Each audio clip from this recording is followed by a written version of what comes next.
कभी तुमने देखा है, एक छोटी सा दिया हवा में कांपते हुए भी जलता रहता है।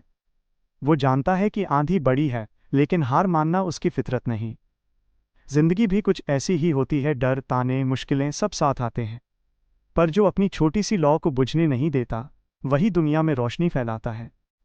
रानी भी ऐसी ही लौ थी, छोटी, मासूम, लेकिन अंदर कहीं एक आग जल रही थी, जिसे किसी ने देखा नहीं था अभी तक। नमस्ते। आज हमारी कहानी का नाम है छोटी सी लौ बड़ी कहानी। रानी नाम की एक लड़की थी जो गांव में रहती थी। वो बहुत ही शांत, मिलनसार और खुशमिजाज थी, लेकिन उसने खुद को हमेशा मामूली समझा। उसके अंदर कुछ चाहतें थी, शहर जाकर कुछ नया सीखने की, कुछ कर दिखाने की, मगर डर लगता था। क्या मैं कर सकती हूँ? क्या मैं योग्य हूँ? एक दिन गांव में एक पुराना पेड़ उगा। वो पेड़ बहुत समय से खड़ा था, लेकिन उसकी लकड़ी ढीली पड़ चुकी थी, पत्ते भी कम थे, कंकड़ों से घिरा था।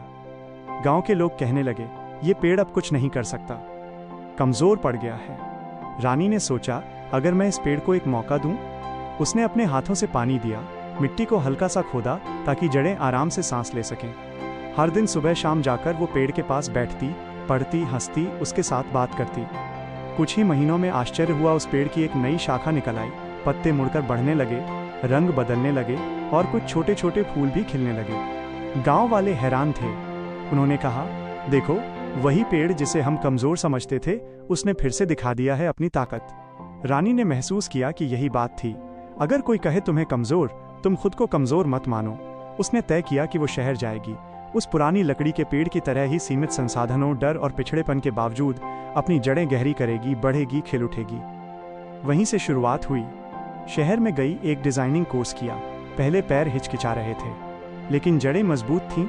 गांव की मिट्टी, पेड़, पानी, उस देखभाल की यादें उसके अंदर आत्मविश्वास बना रही थीं। धीरे धीरे उसने अपना पहला प्रोजेक्ट बनाया, एक छोटे से घर का आंगन सजाया, फिर दूसरी जगह काम करने लगी। कुछ साल में उसने अपनी खुद की डिजाइनिंग स्टूडियो खोली।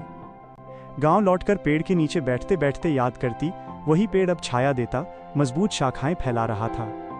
और रानी अब कहती थी, मैं कभी खुद को कमजोर नहीं मानूंगी, क्योंकि मेरे अंदर वही जरूरत है, वही जड़ें हैं जो मुझे यहां तक लाई हैं। मोरल: कभी किसी स्थिति, संसाधन या अपनी शुरुआत को कमजोर मत समझो। जब तुम स्वयं देखभाल करोगे, अपने अंदर विश्वास जगाओगे, तो वो छोटी सी लौ बड़ी कहानी बन सकती है।